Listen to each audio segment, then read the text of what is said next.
conversar. Bien, estamos con Nano Guerra García, que está formando un movimiento junto con otras personas, un movimiento que podría convertirse en partido político, se llama ANDE, ¿no es cierto? ANDE, que significa exactamente... Alianza Nacional de Emprendedores. Alianza Nacional de Emprendedores. Y Nano Guerra García es no el secretario general, sino el gerente general de este movimiento, en fin, protopartido, como él mismo lo llama. Nano, ¿es así la cosa? Sí. Buenas noches. Buenas noches, Jaime, ¿qué tal? Gracias por darme la oportunidad de comentar esto. Nosotros, el ANDE en realidad es un movimiento emprendedor que tiene ya más de 2 años de emprendedores que nos hemos juntado alrededor de lo que nosotros consideramos es el progreso de un país, el desarrollo de la riqueza.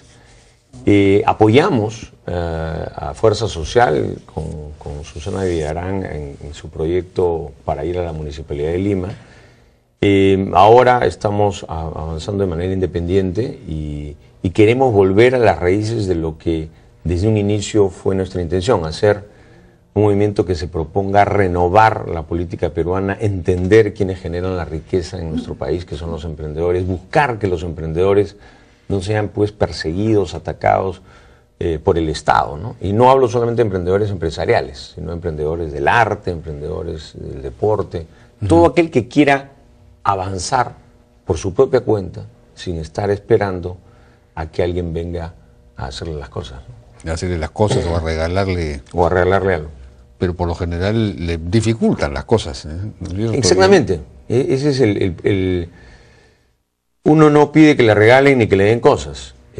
También podría uno pedir, bueno, no te opongas. Pero el tema es que en el Perú, aquel que decide emprender, aquel que levanta su mano para decir quiero ser independiente, quiero trabajar por mi cuenta, no le quiero pedir al Estado ni trabajo ni nada, ese es perseguido con licencias, tributariamente, con entidades que en lugar de decir, oigan, ellos van a generar riqueza, parece que lo que quieren decir es, no, que no sean emprendedores, que no sean libres, que me tengan que pedir empleo a mí, que yo soy el político que les daré su empleo y su trabajo. La gente no quiere ser empleada, la gente quiere ser emprendedora. Ahora, ¿qué opinan ustedes, o tú en particular, acerca de la propuesta de elevar el salario mínimo a 750 soles, digamos? Porque la mayor parte de los emprendedores, muchos de ellos no tienen a su gente eventualmente en planilla, o si la tienen precisamente, de repente tendrían dificultad con esta medida. ¿Cuál es tu opinión acerca de esta medida? Sí, yo justo ayer lo escribí en mi Facebook. En primer lugar, el decretar un sueldo, pues, ¿no? por ley, ya es un absurdo de por sí. Pero ponerlo a 750 soles va a causar un perjuicio doble. Primero, a la pequeña y mediana y microempresa que no tiene cómo soportar esto. Entonces, lo que va a suceder es que muchas de estas empresas van a tener que decirle a otros trabajadores, hasta aquí nomás.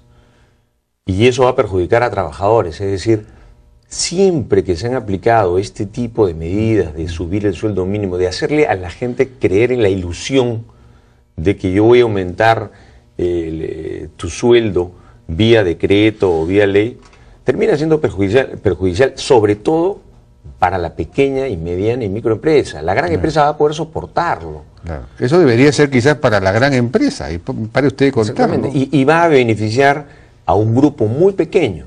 A la mayoría no los va a beneficiar. A la mayoría les va a traer problemas de colocarse en empleos, y a pequeños y medianos y microempresas van a tener que sacar gente. Sí, sí. Entonces, esto es una medida, desde mi punto de vista, demagógica, como tantas que creen que la economía se puede manejar a través de las leyes, ¿no?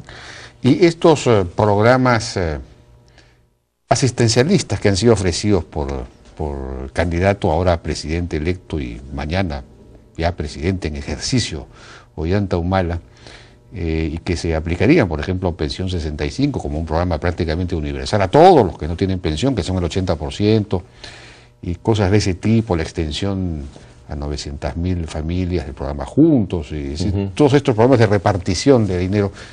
¿Qué pensarían los emprendedores de eso? Y nosotros tenemos un Estado goloso, un Estado que se lleva más de un tercio del PBI, ¿no? Unos 45.000 millones de dólares, que uno dice, ¿a qué se los lleva?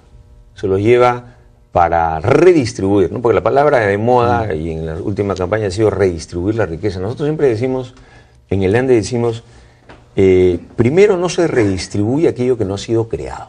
Entonces alguien tiene que crear eso que los políticos de ahora dicen que van a redistribuir. Y eso lo ha creado los emprendedores de todos los tamaños en el Perú.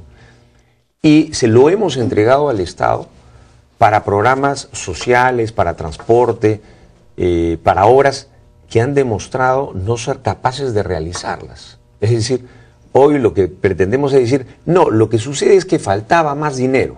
No faltaba más dinero, falta gestión, falta gerencia, falta eficacia y falta honestidad en la gestión. Los dineros sobran en el Estado. ¿Cuántos gobiernos regionales han usado el 95% de su presupuesto? Uno, el gobierno de San Martín. Sí. Todos los otros han devuelto. Es decir, hay que decirle a la gente, señora, señor, no es que falte dinero, no es que tenemos que hacer que el Estado le pida más a la gente. En todo caso, que se lo deje a la gente, que se lo deje a los emprendedores. Queremos redistribuir, y yo te aseguro que el mejor redistribuidor de riqueza es la gente misma. No necesitamos un intermediario, no necesitamos un gobierno que se rogue el derecho a redistribuir. Si no va a pasar lo que estamos viendo en las últimas semanas, es decir, el presidente García, con nuestro dinero, nos inaugura pues cada día, hasta hoy día, obras que ni siquiera han sido terminadas, obras que en muchos casos no se nos han consultado. A nadie se nos consultó si queríamos un estadio nacional remozado. De repente si hubiésemos dicho queremos 10 hospitales más en determinadas regiones. A nadie se nos preguntó si queríamos que se arreglen las fachadas de los colegios. Lo que queremos es que se nos dé una educación que haga que nuestros hijos, por ejemplo, sean emprendedores, ¿no? No que sean empleados. Sí, pues. Entonces, este enfoque, decir, vamos ahora a reenfocar los recursos y vamos a pedir más recursos para desarrollo de programas sociales, es un enfoque equivocado. Si queremos desarrollo, hagamos que la gente pueda generar riqueza en libertad. Y eso no está sucediendo porque el Estado se lo lleva. Dejémosle el dinero a la gente. ¿Por qué vamos a tributarle a un Estado que no es ni eficiente ni honesto, a un gobierno? Bueno, y hablando de tributación, esto toca el tema de la minería. Hay un famoso spot sobre la minería que ha sido cuestionado, más que el tuyo, el que ha hecho Oblitas, digamos, sí, ¿no? Sobre el tema de la minería. A mí personalmente esos dos spots me parecen correctos. Yo no sé por qué hay tanta crítica. Incluso el de Oblitas es cierto que despierta una rivalidad con Chile, pero es una rivalidad, digamos, sana, en el sentido de que tenemos que competir pues económicamente con ellos, tenemos que tratar de crecer más rápidamente que ellos para alcanzarlos. Eso es una rivalidad sana, me parece a mí, no lo sé, pero en fin, ha sido objeto de crítica. ¿Y qué puedes decir sobre eso? Yo el año pasado estuve aquí en tu programa cuando realizamos una marcha a los emprendedores y le llamamos el Minuto Emprendedor. Allí decíamos que los emprendedores del Perú estamos cansados de las licencias y de las trabas que nos pone el Estado. También decíamos que queríamos pagar menos impuestos. Yo defiendo a los mercados chiquitos, a las asociaciones, en su derecho a tener libertad empresarial.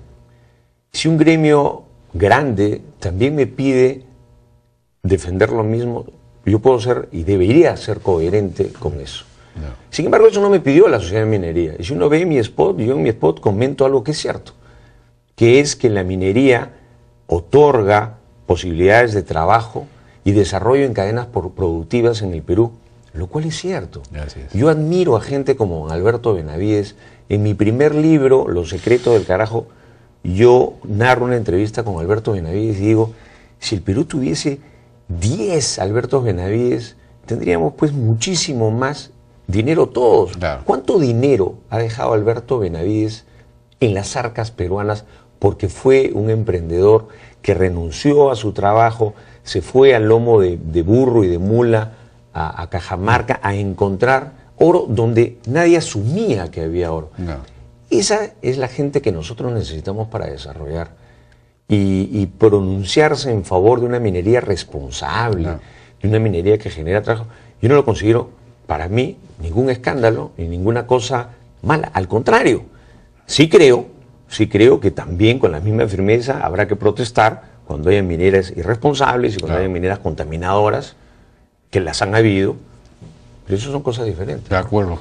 Hay mucha ideología pues en todo esto, ¿no? Porque se habla del sector primario exportador, producción primaria, pero en realidad, por ejemplo, ahora que mencionaba las cadenas, el sector metal mecánico, la industria metal mecánica en el Perú se ha desarrollado muchísimo, abasteciendo de equipos, incluso hasta de bienes de capital, de insumos a la minería. Entonces hay una especie de clúster minero industrial muy importante y creciente. Entonces, y que comienza a tener capacidad competitiva para otros lados. Y que pueden exportar ya. Pueden exportar, y en algunos casos lo están haciendo. Igual nuestra minería, Buenaventura, por ejemplo, ¿no? Nuestra minería comienza a iniciar exploraciones en otros sitios, en otros sitios de Latinoamérica. Así es. Y eso es también importante. Lo que no podemos tener es el temor de pronunciarnos sobre las cosas en las que creemos. Así es. Y yo creo en los emprendedores, creo en los que generan riqueza, y cuando a mí me piden pronunciarme sobre un ejemplo de generación de riqueza, lo hago, como lo haré cuando una comunidad campesina lo hace y como lo haré cuando un mercado pequeño lo hace. Lo que hay que entender acá es que el interferente es el Estado. Así es. Ese Estado goloso, por ejemplo, ¿por qué no deja de intervenir el Estado y no permite que las comunidades sean propietarias del subsuelo? Y que las comunidades negocien directamente con las mineras. ¿Quién se pone en el medio? El Estado. ¿Por qué? Porque el Estado es el botín de muchos políticos que dicen, no, ese Estado yo lo necesito con plata. Dame plata para hacer mis programas disques sociales. El mejor programa social es desarrollar la riqueza. Muy bien, Nano Guerra García, completamente de acuerdo, gracias. Es gerente entonces de ANDE, este movimiento nuevo de emprendedores que aspira probablemente a ser partido político. Exactamente, aspiramos a hacer eso. Invito también a todos los emprendedores, empresarios, sobre todo de la mediana, pequeña empresa que quieran sumarse con nosotros, www.ande.pe para estar en contacto con nosotros. Bueno, vamos a una pausa, entonces regresamos ahora con Daniel Saba, presidente de Perú Petro, para preguntarle finalmente en qué quedaron estas negociaciones, esta renegociación, supuesta renegociación del contrato de Camisea con Plus Petrol sobre el lote 88. Regresamos.